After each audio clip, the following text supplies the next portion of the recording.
Hello students welcome to our channel Odia study house. पिला माने आज आम आलोचना करवा तुम पॉलिटिकल साइंस बुक रो प्रथम यूनिट रो प्रथम चैप्टर को। तो प्रथम चैप्टर रही जोड़ा कि भारत रे गणतंत्र। तेणु पिला माने वीडियोटी आरंभ करने पूर्व वीडियोटी को गोटे लाइक कर दिंतु और सांग मानू निहाती भाव में शेयर कर दिंतु। आउ जदि चैनल को संपूर्ण रूपे नुआ आसी थाओ तेबे सब्सक्राइब करने को भूलिबे नहीं। तेबे चलंतु ए विषय कौन रही आम डिटेल रे आलोचना करवा। देखंतु टॉपिक कौन रही भारत रे गणतंत्र। तो भारत रे गणतंत्र तो पिला माने ए विषय आम कौन पढ़ा से विषय आग आलोचना करवा। देखंतु ए विषय आम पढ़ा जे गणतंत्र कहले कौन बुझ अर्थात गणतंत्र कौन एवं गणतंत्र कौन सब सुगुण रही कौन दुर्गुण रही से विषय आम आलोचना करवा। तो गणतंत्र को सफलता करने कौन सब उपादान रही से विषय आलोचना करवा। ठीक अच्छे। तो गणतंत्र अर्थ प्रकार उपादान ए विषय तो आलोचना कले एवं भारत में गणतांत्रिक प्रक्रियार अंतराय अंतराय माने गणतंत्र को माने गणतंत्र प्रक्रिया को कौ कौ जिनिस सफल करने देना बा आह्वान बोली आम कहीपर। ठीक अच्छे। तो से विषय आम जाना कौ कौ जिनस ना असमानता भारत में जो असमानता रही गणतंत्र को सफल करने देना निरक्षरता आंचलिकता नक्सल समस्या एवं लिंगगत असमानता। तो यही सब जिनस विषय ए विषय आम डिटेल आलोचना करवा।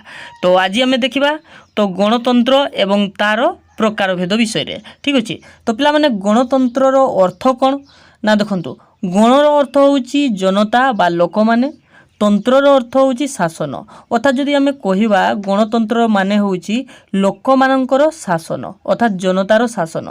तो विभिन्न जो रही राजनीतिज्ञ से माने विभिन्न मत देइछंती आगो को आम पढ़ा।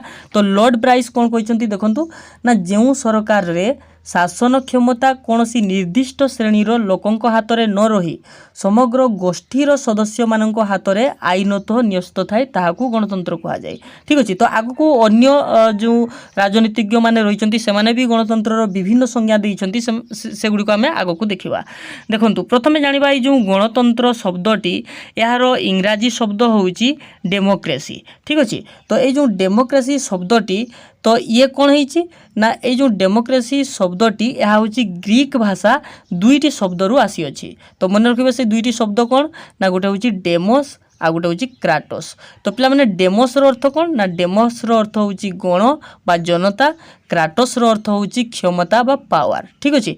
तो ताहले डेमोक्रेसी जो शब्दटी तो कौथिरु आसी अछि ना ग्रीक भाषार दुईटी शब्द गोटे हूँ डेमोस आ गोटे क्राटोस रु आसी अछि। ठीक अच्छे। सुतराং ताहले यार जदि आमे आक्षरिक अर्थ कहवा कौन हम ना यार आक्षरित हूँ गण शासन कारण गणर अर्थ हूँ डेमोस आउ शासन बा क्षमतार अर्थ कौन क्राटोस। तो ताले डेमोक्रेसी अर्थ कौन हो गला ना गण शासन बा जनता मानकर शासन। ताले गणतंत्र शासन को सर्वाधिक अग्रे माने सर्वोच्च अग्रे क्या रखा जाइछि ना जनता को ही रखा जाइछि अर्थात जनसाधारण द्वारा परिचालित शासन होउछि गणतंत्र। ठीक अच्छे। तो एबे देखिबा राष्ट्रविज्ञान जनक आरिस्टोटल को मतरे। तो आरिस्टोटल कौन कहते गणतंत्र अर्थ ना आरिस्टोटल कहते जे गणतंत्र होउची सुजनतंत्र निकृष्ट रूपांतर आधुनिक काल रे किंतु गणतंत्र को समस्त शासन व्यवस्था मध्य श्रेष्ठ तथा आदर्श शासन व्यवस्था रूपे वर्णना करा जायछि। यदि वर्तमान जुगरे देखिबा तो वर्तमान जुगर जेते सबु शासन व्यवस्था रही। ठीक अच्छे। तो सबुठारु उच्चरे बा उत्कृष्ट शासन व्यवस्था होची गणतंत्र शासन। तो संज्ञा गुड़िक देख जो माने राजनीतिज्ञ माने जो सब संज्ञा प्रदान करिसंती गणतंत्र को नहीं करी। तो लॉर्ड ब्राइस कौन कहते देखंतु ना लॉर्ड ब्राइस को मतरे जो सरकार रे शासन क्षमता कौन सी निर्दिष्ट श्रेणीर लोकों हाथ में न रही समग्र गोष्ठीर सदस्य मान हाथ में आईनत न्यस्त थाए ताकू गणतंत्र कह जाए अर्थात किछि जनक हाथ में पावर न रही कि तो समस्त गोष्ठीर समग्र गोष्ठीर अर्थात जनसाधारण हाथ में पावर रही थाए आईन तैयारी करिबारे। ठीक अच्छे। तो ताहा होची गणतंत्र ये होची लॉर्ड ब्राइस कहिथिले।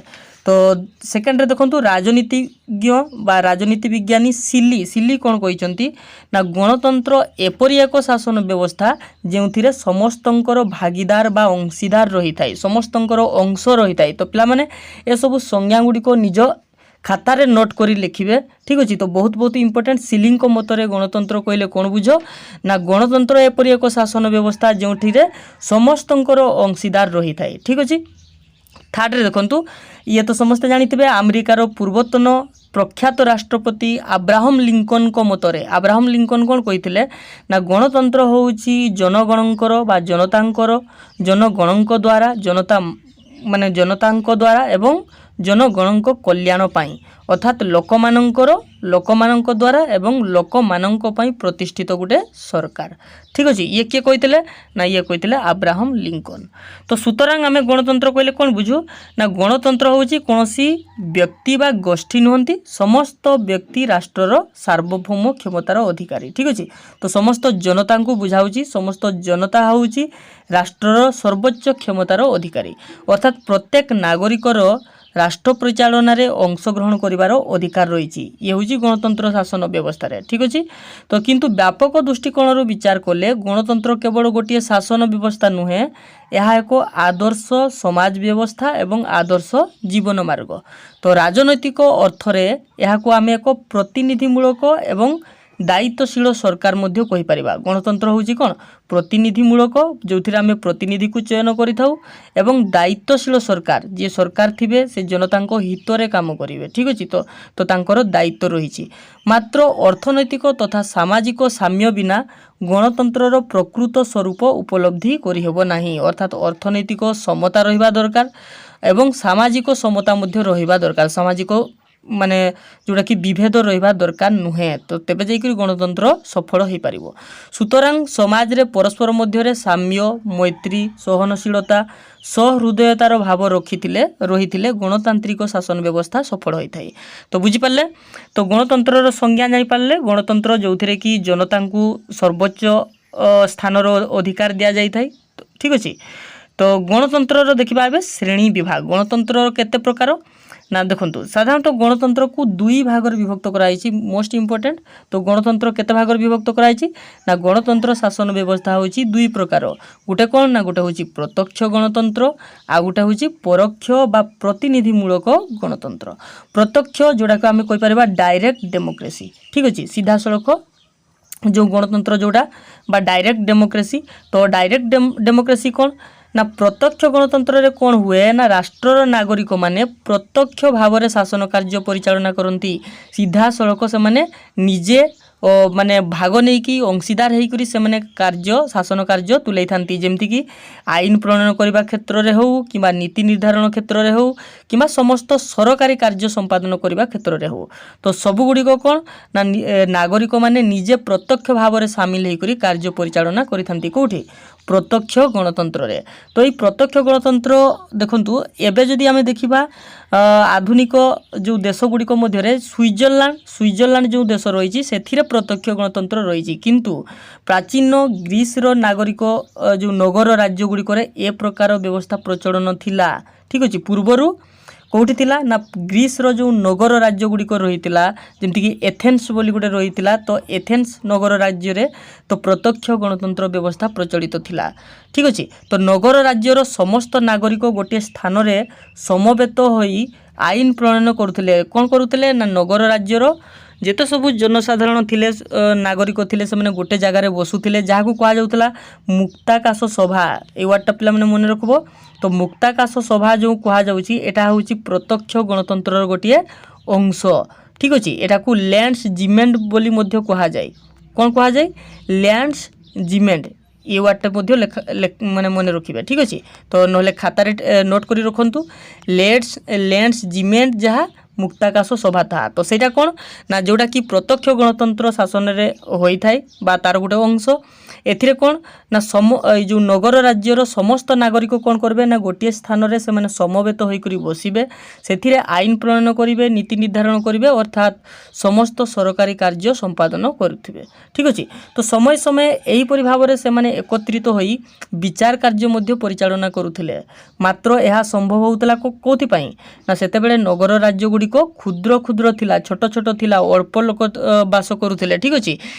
माने आजिकालीर जो बृहत देश गुडी करे तो ए भली गणतंत्र संभव नुहे ठीक अच्छे।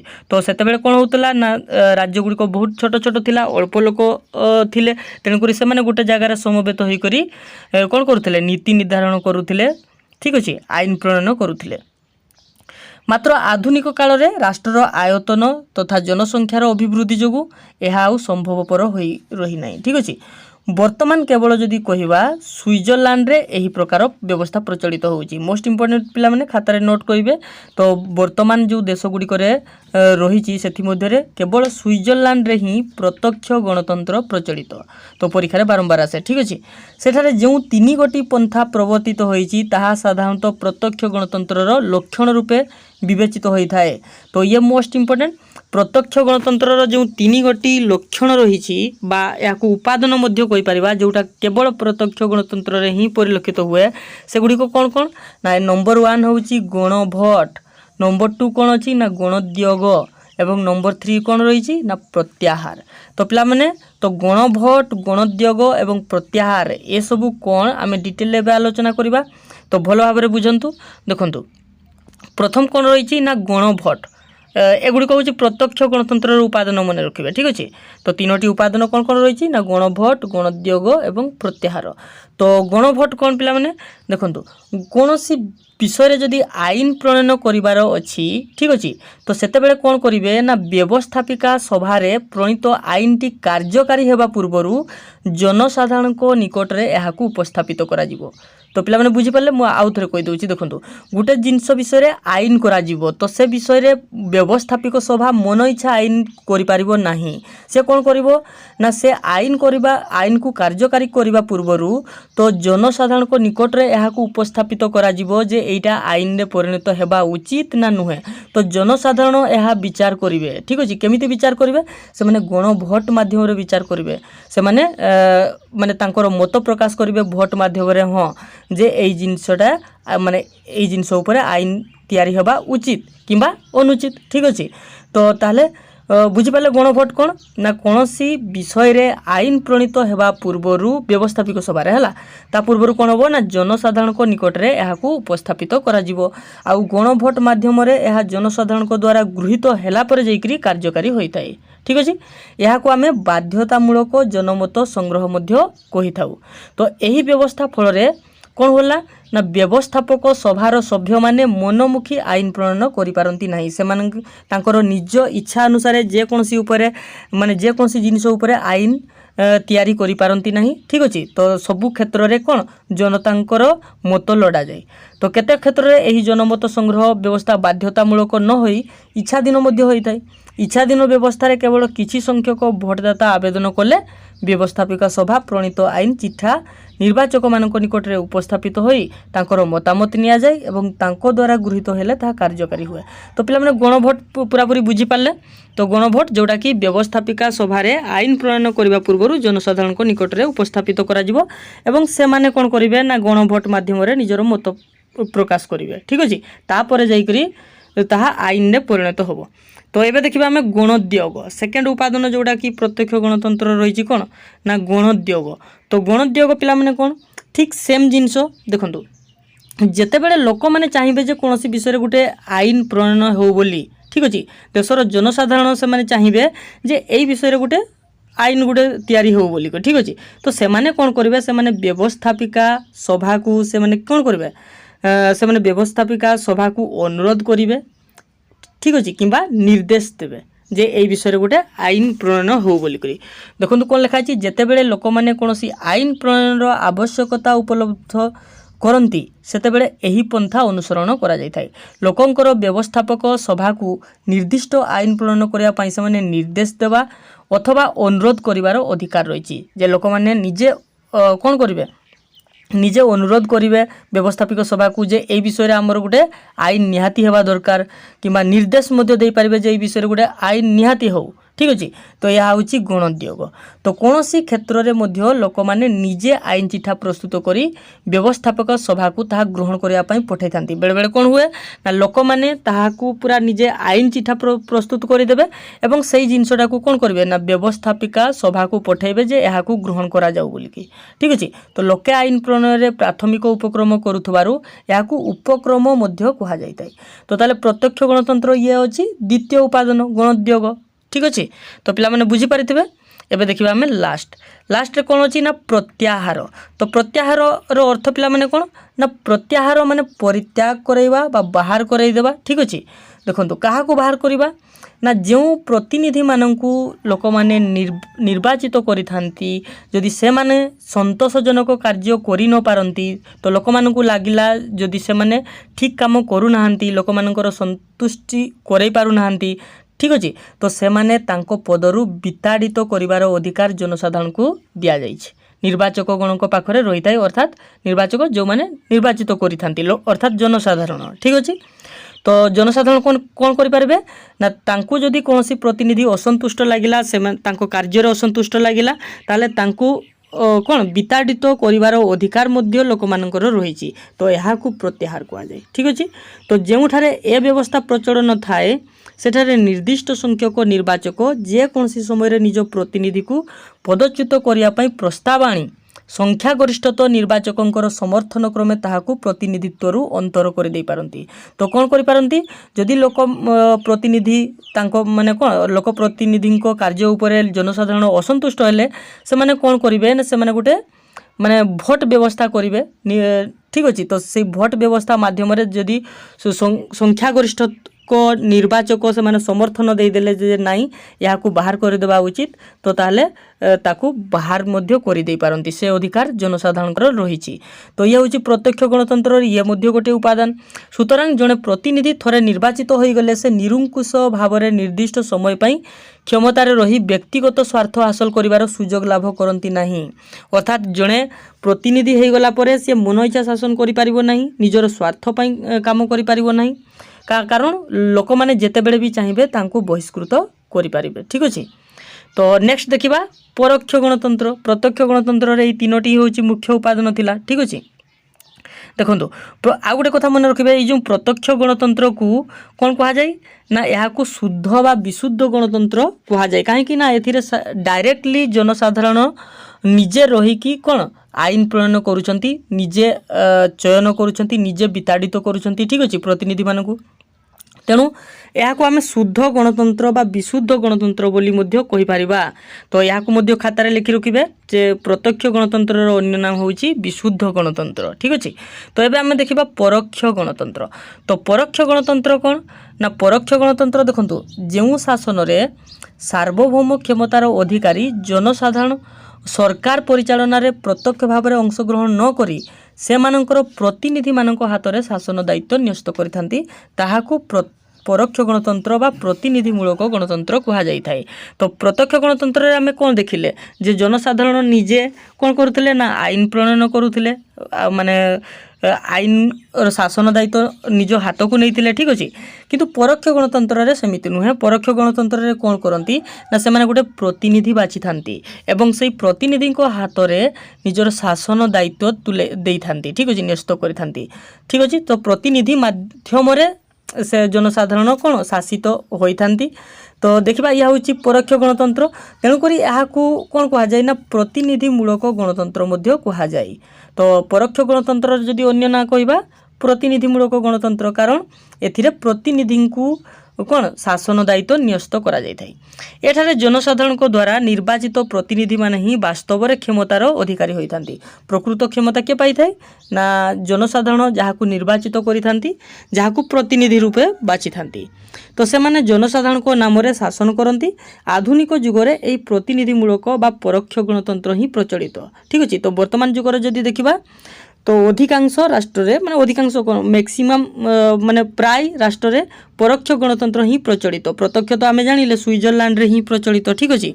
तो आजिकाली जुगरे माने कौन प्रत्यक्ष गणतंत्र भी संभव नुहे कारण सेते बेले छोट छोट देश थिला छोट छोट नगर राज्य थिला तेणुक अल्प जनसंख्या जेहेतु थिले सेतेबेले तो गोटे स्थान रे बसिकरी से माने आईन कार्य हाथ को नौथिले किंतु आजिर जुगरे माने बड़ बड़ देश माने अधिक जनसंख्या तो ए भलिया जो प्रत्यक्ष गणतंत्र आजिर जुगरे संभव हो पारु नै तेणु परोक्ष गणतंत्र आजिर जुगरे प्रचलित ठीक अछि।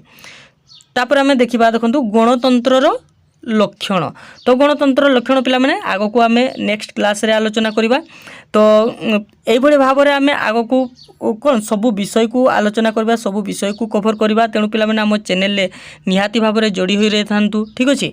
तो आउ जो पिला माने देखंतु मेंबरशिप नेबा पई चाहुछंती तो हमर कोन चैनल ले जॉइन बटन रहिछि तो जॉइन बटन को क्लिक करी मेंबरशिप नै पारिबे 89 रुपीज रो मंथली तो मेंबरशिप नेले कोन होबो ना फ्री पीडीएफ पाई पारिबे फ्री मॉक टेस्ट पाई पारिबे ठीक अछि एवं इंग्लिश रो वर्ड मीनिंग पाई पारिबे तो बहुत किछि सुविधा रही तो तेणुक आपण मैंने चाहिए मेंबरशिप नहीं पारिबे तो ताले आज एतिकी पुणी देखा हमरो नेक्स्ट वीडियो रे धन्यवाद।